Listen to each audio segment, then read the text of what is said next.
So remember from the intro module, we talked about this definition of psychology as the scientific study of mind and behavior. And I said that this is a definition that would need a lot of unpacking. A lot of that comes from this idea here that it is a scientific study of mind and behavior. And the goal of psychology is to apply the scientific method. This means that the ideas that are generated have to be science ideas. It means they have to be falsifiable. We have to go through the process of being able to measure and test our predictions. Why is this problematic? Well, this becomes problematic because of the other two words in this definition. For example, what's this guy doing right now? Right? Don't overthink it, right? Oh, he's posing for a picture. No, I mean, what is he doing, right? And how do you know that he's doing it? You probably say, well, he's eating spaghetti. Right? He's having a good time eating that spaghetti. How do you know that he's doing it? You can see it, right? What about this guy? What's he doing right now? Again, don't overthink it. Just, oh, look, he's posing for the picture. He's looking up at something. Well, most of the time when we see somebody in this pose, we'd say that he's thinking, right? How do you know that? Right? It's like I said, it's the way his eyes are, the way his hand is, the look he gives tells us that he's thinking. But there's a problem here, right? Do we really know that he's thinking? Can we see the thinking? Right? All we're seeing is his external actions, right? If we come back to our definition of psychology, the scientific study of mind and behavior, what we're actually looking at is we're always looking at behavior, right? Eating is a behavior. We can see it. Is this guy thinking? Well, we're basing our assumption that he's thinking on his behavior. But that's not just what psychology is. Psychology is not necessarily just the study of behavior, though there is a school of thought in psychology that says that is all we should be looking at. They're called the behaviorists, and we're going to talk about them a little later in the term. But there is a group of psychologists that said, no, behavior is what we see, behavior is what we study. But if we are interested in the mind, if we're interested in what's going on inside of us, we have to be able to look at it, right? We have to be able to measure it. We have to be able to interact with it. This might be a problem. It becomes a problem because of the way that we tend to think about the mind. The mind historically, and even contemporarily, even in modern times, we tend to think about it using a dualistic framework. We have this common sense idea walking around with us that the mind is part of what we call dualism. And dualism at its core is the simple idea that the mind and body are separate things. That the mind exists in a non-material, non-measurable, non-observable way that is somehow fundamentally different from our physical bodies. We can see this in the stories we tell, right? Our stories are important. And we have been telling stories for tens of thousands of years that embrace this dualistic idea. If we go back to the ancient Greeks, the story of Odysseus, right? After the victory of the Battle of Troy, he gets on a ship and it doesn't quite go as planned, has a series of adventures. And one of the adventures, some of his sailors go awry of a witch, and she turns the sailors into pigs. Well, that's too bad. But it's a Greek tragedy, not simply because these sailors are now gone, they cease to exist to be replaced by pigs, but rather they're the mind of the sailor trapped forever in the body of these pigs.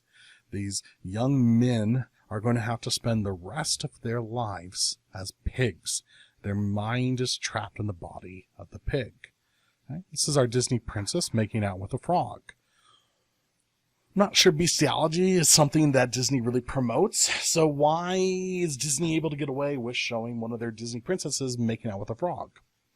Well, it's because it's not a frog, right? It's a prince. It's the mind of a prince trapped in the body of the frog. We look at movies like Freaky Friday, right? This is a story where the daughter and the mother actually swap their minds between their bodies, right? And then the daughter is in the mom's body, and the mom's mind is in the daughter's body. Right? All of these stories have one key component is the same. And that's the idea that the mind can be separated from the body. In fact, the mind can be transferred to a new body and remain intact. Okay? The only way these stories work is if the mind is in a dualistic framework, if the mind exists outside of the body. If the mind can't exist outside the body, then when the sailors get turned into pigs, they're pigs. When the mom and the daughter have their moment of their mind switching, nothing happens, right? The story just continues with two bickering people. And our Disney princess is not kissing a prince, but is just simply kissing a frog. Yeah, most of us accept these stories without question. We're fine with it. Like, we get it. We can understand this idea of a dualistic framework, that the mind can be separate from the body. I'm sure you can think of lots of examples in music, in cartoons, in movies, in television, where the mind can be separated from the body. In fact, some of our most cherished beliefs embrace a dualistic framework. The soul is a dualistic idea, that there's something about us that endures and exists and continues despite whatever may happen to our physical form. This dualistic idea has been so dominant in our thought process as a species, it actually stands in the way of us being able to address the problem of the scientific study of the mind. Right? Because we can't measure, we can't interact with it, it can't be falsified, and if it can't be falsified, it's not a scientific idea, and then psychology isn't doing science at all. What's the point? In fact, this is an issue called the mind-body problem. And the mind-body problem is probably the single most fundamental issue in all of psychology. It is the issue that must be addressed, the issue that must be solved before any framework of research can move forward within the field. Right? In order to be able to do science on something, we have to be able to poke it with a stick. I'm not literally saying that science is done by poking things with a stick. Okay, I'm saying that idea that if we can take a stick and we can poke with a stick, that means we can interact with it, we can measure it, we can observe it, we can gather data on it. The mind as a dualistic idea, we can't poke it with a stick. We're stuck. In fact, the history of psychology is all about trying to solve this problem. Right? How do we solve the problem of the mind-body problem in such a way that we can apply science to it? I've already revealed one solution to you, spoiler alert. The behaviorist who said, this is a problem I don't even want to deal with, and we're just going to look at behavior alone. We're not even going to deal with the mind. That was one solution. But there are other solutions out there, and we're going to talk about the different approaches that have been taken to trying to understand the mind through a scientific paradigm. Probably one of the single most dominant frameworks of solving the mind-body problem today starts with a question where if I were to ask you to right now, wherever you're at, whatever you're doing, point to your mind. What are you pointing to? I would hazard to guess that many of you are pointing at your head. Why? Well, you're pointing at your brain.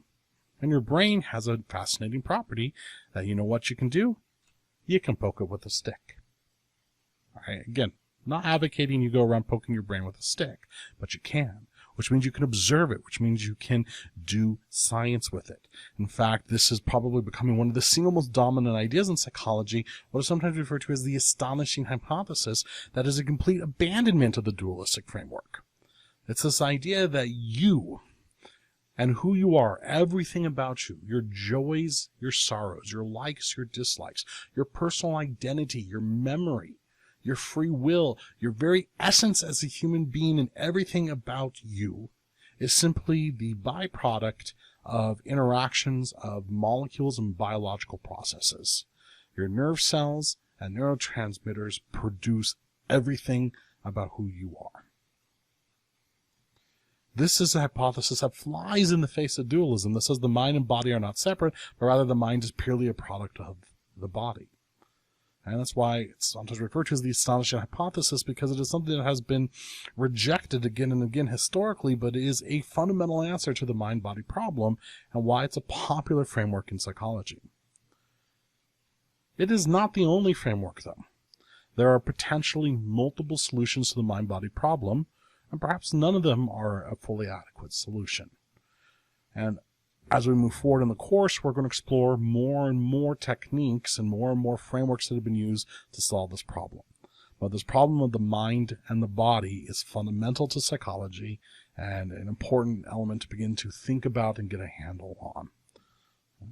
So that's going to wrap up kind of our discussion of the scientific method, critical thinking, and how it applies to kind of the realm of psychology. In the next module, we're going to learn about specific techniques where we can apply the scientific method to the study of psychology. All right? But that's it for this week.